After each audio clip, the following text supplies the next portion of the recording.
Janji kemenangan. Maka aku akan memberkati engkau berlimpah-limpah dan membuat keturunanmu sangat banyak seperti bintang di langit dan seperti pasir di tepi laut. Dan keturunanmu itu akan menduduki kota-kota musuhnya. Kejadian 22 ayat 17. Ini adalah janji Tuhan kepada Abraham. Kita telah memperhatikan pengulangan janji itu dan sumpah yang meneguhkannya. Namun masih ada satu ciri yang sangat penting dari janji itu yang belum diperhatikan secara khusus, yaitu dan keturunanmu akan menduduki pintu gerbang musuh-musuhnya. Hal ini patut mendapat perhatian yang sangat cermat karena hal ini menunjukkan perwujudan dari Injil. Jangan pernah dilupakan bahwa adapun kepada Abraham diucapkan segala janji itu dan kepada keturunannya. Tidak dikatakan kepada keturunan-keturunannya, seolah-olah dimaksudkan banyak orang, tetapi hanya satu orang, dan kepada keturunanmu, yaitu Kristus. Galatia 3 ayat 16. Hanya ada satu benih, dan itu adalah Kristus, karena kamu semua yang dibaptis dalam Kristus telah mengenakan Kristus, sehingga mereka semua adalah satu di dalam Kristus Yesus. Dan jikalau kamu adalah milik Kristus, maka kamu juga adalah keturunan Abraham dan berhak menerima janji Allah. Benih atau keturunannya adalah Kristus dan mereka yang menjadi miliknya, dan tidak ada yang lain.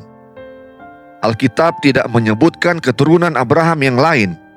Oleh karena itu, janji kepada Abraham adalah sebagai berikut.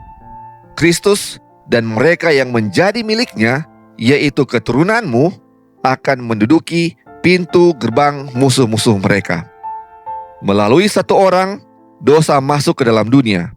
Godaan datang melalui setan, musuh terbesar Kristus. Setan dan pengikutnya adalah musuh Kristus dan segala sesuatu yang serupa dengan Kristus. Mereka adalah musuh dari semua yang baik dan musuh semua manusia. Musuh yang menabur lalang adalah iblis.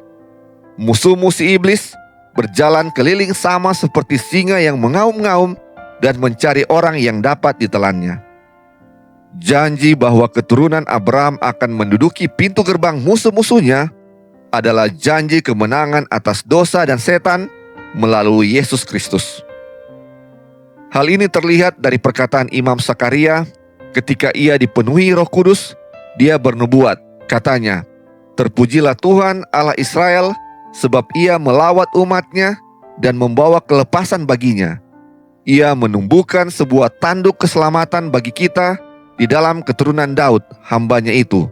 Seperti yang telah difirmankannya sejak purbakala oleh mulut nabi-nabinya yang kudus, untuk menyelamatkan kita dari musuh-musuh kita dan dari tangan semua orang yang membenci kita, untuk menunjukkan rahmat-Nya kepada nenek moyang kita dan mengingat akan perjanjian yang kudus, yaitu sumpah yang diucapkannya kepada Abraham, bapa leluhur kita, bahwa ia mengaruniai kita supaya kita terlepas dari tangan musuh, dapat melayani Dia tanpa takut dalam kekudusan dan kebenaran di hadapan-Nya seumur hidup kita."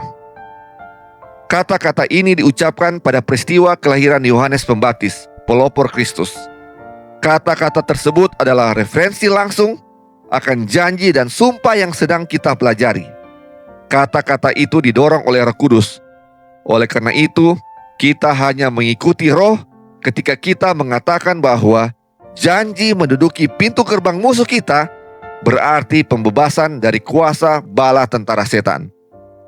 Ketika Kristus mengutus 12 murid, Dia memberi kuasa dan otoritas kepada mereka atas semua setan. Kuasa ini akan menyertai gerejanya sampai akhir zaman, karena Kristus berkata, "Tanda-tanda ini akan menyertai mereka yang percaya. Dalam namaku mereka akan mengusir setan. Dan lagi, sesungguhnya barang siapa percaya kepadaku, ia akan melakukan juga pekerjaan-pekerjaan yang aku lakukan, bahkan pekerjaan-pekerjaan yang lebih besar daripada itu, sebab aku pergi kepada Bapa." Tetapi kematian datang karena dosa. Dan karena setan adalah pencipta dosa, maka ia memiliki kuasa atas maut. Karena kita adalah bagian dari daging dan darah, lahir dalam dosa, Kristus sendiri juga mengambil bagian dari hal yang sama, supaya oleh kematiannya, ia memusnahkan dia, yaitu iblis, yang berkuasa atas maut, dan membebaskan mereka yang seumur hidupnya berada dalam perhambaan oleh karena takutnya kepada maut. Teologi yang berasal dari kekafiran dapat membuat manusia mengatakan bahwa kematian adalah teman. Tetapi setiap kereta pemakaman dan setiap air mata pahit yang ditumpahkan untuk orang mati menyatakan bahwa itu adalah musuh. Alkitab menyatakan demikian dan menceritakan kehancurannya. Karena sama seperti semua orang mati dalam persekutuan dengan Adam, demikian pula semua orang akan dihidupkan kembali dalam persekutuan dengan Kristus.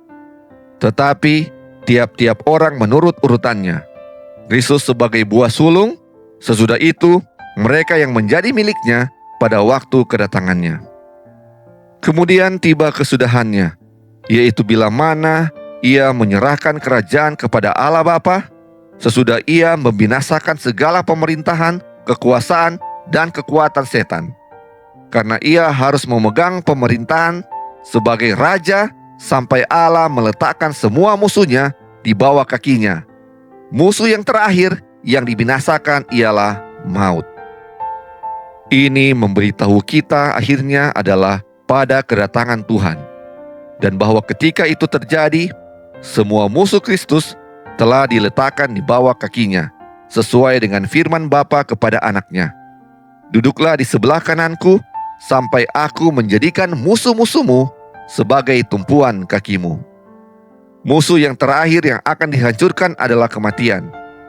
Yohanes dalam penglihatan melihat orang mati berdiri, kecil dan besar di hadapan Tuhan untuk dihakimi pada hari besar yang terakhir.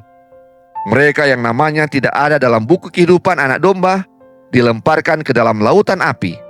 Lalu maut dan kerajaan maut itu dilemparkanlah ke dalam lautan api.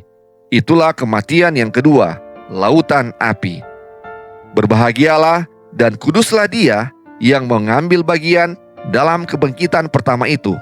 Kematian kedua tidak memiliki kuasa lagi. Dikutip dari buku Perjanjian Kekal, chapter 9 oleh E.J. Wagoner.